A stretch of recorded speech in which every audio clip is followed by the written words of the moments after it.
ধাক্কা না দিয়ে ধৈর্য ধরে কথাগুলি শুনবেন, জীবনে উপকৃত হতে পারবেন।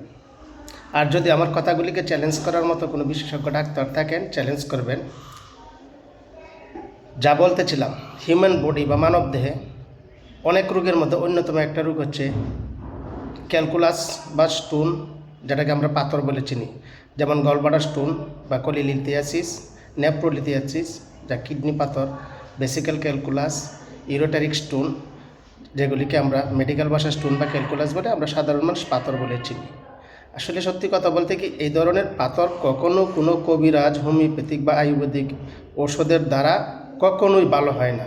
মনে রাখবেন, এইগুলির একমাত্র চিকিৎসা হচ্ছে অপারেশন।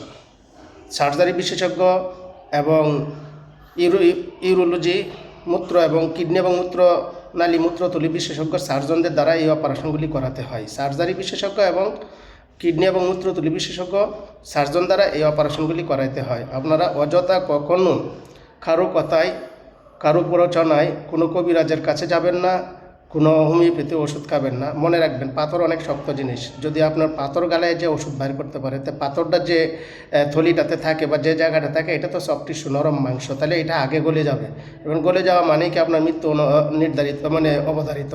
তাই কারো কথায় প্ররোচনায় আপনারা কখনো এই ধরনের চিকিৎসা, বিশেষ করে হিউম্যান বডিতে আপনার মানবদেহের অভ্যন্তরে যে পাথরের যে চিকিৎসা বা ক্যালকুলাস বা স্টোনের যে চিকিৎসার জন্য কখনোই কোনো কবিরাজের কাছে যাবেন না।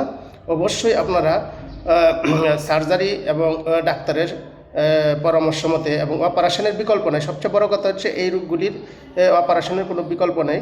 অবশ্যই এই ধরনের পাথরের সমস্যা, যেমন আপনার প্যানক্রিয়াটিক ক্যালকুলাস, গলব্লাডার স্টোন, কিডনিতে পাথর, ভেসিক্যাল ক্যালকুলাস, ইউরেটারিক স্টোন, এগুলি কখনোই আপনার কোনো কবিরাজ বা হোমিওপ্যাথিক বা কোনো পূজারা ভালো হবে না। অবশ্যই এগুলির জন্য বিশেষজ্ঞ সার্জনের প্রয়োজন। বিশেষজ্ঞ সার্জনের দ্বারা আপনারা এই অপারেশন করাই নেবেন।